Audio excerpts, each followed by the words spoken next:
Well, for those of you that have been keeping up, so far everything about this wood burner here has been in the past, and now we are actually up to February, what is it, 22nd, 2020 as of today, and this thing has been sitting outside for a while, and I'm going to unstrap it here and unveil its beauty, and then we're going to pull it inside the shed. So let me do that, get this thing to loosen up here on the bottom. I don't know.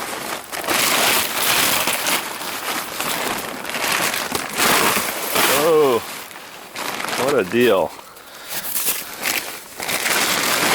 Frozen down in the dirt there, so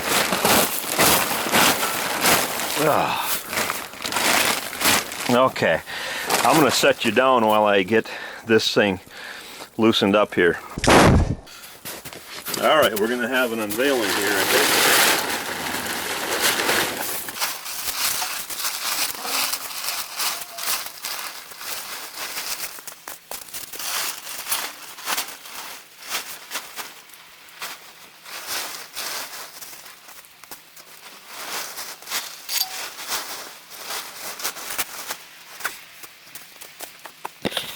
All right, so there it is. Not too worse for wear from when I put it out here, except some squirrels have put nuts on it, and maybe a tad rustier. But oh yeah, look at that. Squirrels have been inside it even. Well, they won't do that once it's heated up, because you can see there's nuts and stuff inside there. Probably was mighty dirty for them. Anyway, this is it. And now we're going to see if we can drag this thing into the shed and actually do something about it. See if it has any potential yet. And see if we can get it unstuck from the ground down there. That might be a challenge, eh?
Okay friends, so I did a little bit of cleanup, not super great, but enough to give you a tour of this beast, and hopefully get it ready to do what I need to do here in the upcoming days. I made this thing with the idea that it would be a gasification style wood burner, meaning that, you know, you're infusing that last little bit of oxygen into it before the burn is complete, something like that anyway. Obviously you can look it up and, you know, find out what it's all about, right, beyond this channel. So the way that this thing works is I was less concerned about trying to water jacket everything and more concerned about making sure that I had a nice hot burn in here, especially at the bottom where the coal bed is. So there's actually no water jacket around the bottom of this thing. It is it's water free around the entire bottom. Not till you get to about right here is there water, okay? So all those bricks there are just bricks against steel where there's no water behind there. And my light isn't quite bright enough. Anyway, this thing here at the base of it is kind of where the magic happens. There's holes in here. This whole thing comes out for changing and replacing and whatever. There's holes in here. Air comes in at the back there and is blowing out through those holes, blowing down through this hole right here. And so you got nice hot coals all around here, and then your air is being forced down through there. And when that happens, you get this jet engine effect down in the base here. And I don't know if you can see that, but there's the hole down in the base coming down.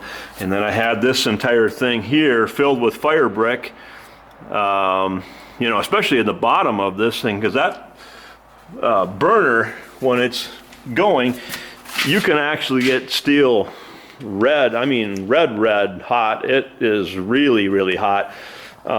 Works good as a forge, I think. I might have to use it as a forge if I need to, but it would work. Goes out in the environment and causes global warming or something like that, right? Okay. So, yeah, anyway, there's a, what else? There's a regulator or a kind of a air valve on here that I've got. So these things right here hook up to 3 big tubes with the fan on, and one of these goes to the gasifier. The other one goes to, other 2 I should say, go to the other tubes, and I can regulate this guy by how I push this in and out and crank it back and forth. And I don't even remember how I had it set before, so I gotta stick my arm up in there and discover. But that regulates air to whether you're starting it up or whether you got the gasification thing going. You can regulate it right there like that. Okay. What else do we got going here anyway? I think that's, you know, more or less it, you know, like other than the piping and tubing and whatever. And some of this I think I probably overdid. I've got a tube going up to the top here. I've got some openings at the top, or a place to connect on for water at the top and fill it and whatnot. Here's another one on this side. I think I only need 1 of these. I don't know why did I put 2 of them on there? That's crazy. I'm going to take one of these off because I don't see any reason to have 2 of them on there. Wow, that's nuts. I don't know. So, and then I had some of these things because this is essentially a different chamber here than that chamber, just the way the whole thing is welded on. So water had to come in through here, and there's some temperature gauge, and there's a little spigot here so you can you know, open that up and bleed the air out of the top of this thing. And there's a spot for putting the thermostat in right there. What else? I don't know. That's about it, really, I think, for right now. My next thing to do on this is to do a check for leaks. So in spite of the fact that I've filled it with water and I've tested it and all that, I've never really been quite satisfied that I knew whether it leaked or not, because as you can imagine, when you fill it with water, especially, well, in the summer anyway, the thing sweats like crazy because the water inside of it is cold and, you know, it's hot outside. And so this thing sweats, and then you're like, well, I don't know, is it leaking or is it just sweating? And there's water everywhere, so you can't tell. And also when you start to burn, the water from the wood starts to, the moisture from the wood starts to get up in here, and so there's water, there's just moisture everywhere, and it's hard to tell. And after it gets going for a while, then it doesn't look like there's any leaks, but I don't know. So I'm going to try and do a specific leak test on it and just see what that does. All right, so one final babble is that you're probably wondering, well, why do I got this screen mesh along the side here? So like I said before, the idea with this thing is that I am going for more of a hotter burn in the chamber and not necessarily water jacketing the bottom of this. And I'm putting this mesh along the side to actually keep it open from the bottom going up to where the water is. So air from the bottom, this bottom chamber and along the bottom of this can just kind of naturally flow up to where the water is. And if everything is insulated very, very well on the outside of this, where's the heat going to go anyway? I guess hopefully not too much of it will escape, and it'll all kind of rise up to the water there and go in. Anyway, that is my story for the wood burner and kind of where it's at actually present day, and we'll see if we can make something work here or not. All right, I don't know if you can see that or not, but I have a little pressure gauge on here.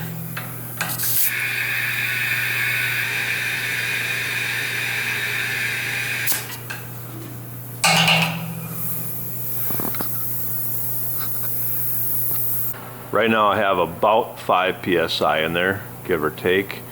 Not sure about the accuracy of this gauge, but in any case, it is a substantial force pushing out on a big area. This top right here is, I think, about like 30 or 32 by 26. So for every 1 psi, it's probably in the neighborhood of like 800 to 1,000 pounds pushing out. And if you get up to 10 psi, that would be like 8,000 pounds pushing out on this plate of 1/4-inch steel. So that adds up pretty quick. So I don't think I really need like high pressure to test it. I just need to make sure that it maintains pressure. And I will go around with the old soapy soap trick here and test it as well, but maybe not tonight. I will come back with that. Well, with the passage of time, it looks like the air has gone out of this thing. I don't know where or how or why. I mean, it only has 3 miles of my illustrious welding on it, so how could it possibly leak, right? Anyway, I'm going to refill some air, and then we're going to go and start the leak checking process. All right, so we've got roughly about 8 psi in here. That should be enough, I would think. Don't want to go too much more than that for now. Nothing too fancy here for leak checking, just some dish soap and water mixed up to a super secret proportion. And we'll spray this on the seams and here and there and see if there's any bubbles that show up.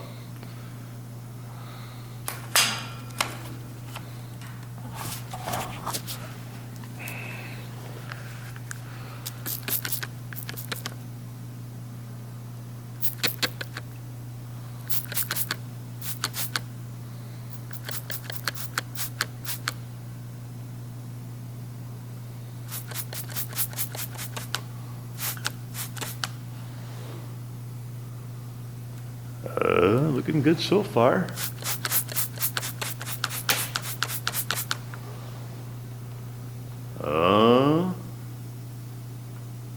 Not seeing any bubbles, no troubles. Okay.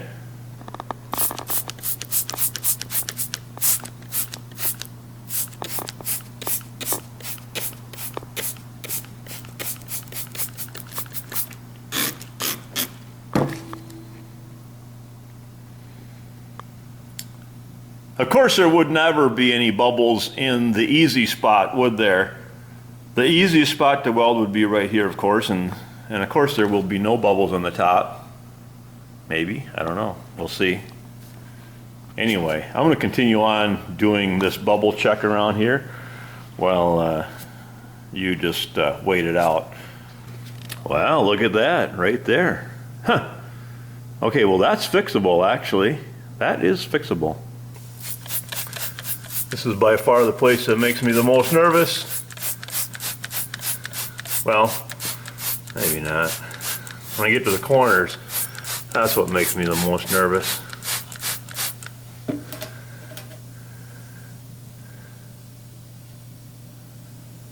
Alright, I gotta set you down because I'm holding too many things again. Alright friends, well I am happy as a clam to report that in spite of my dastardly and crude and rude looking welds on this thing, that I have been upside down and inside out and over the top and underneath checking for leaks and spraying with my secret soap solution, and I have not found a single, not a single leak in a weld on this unit.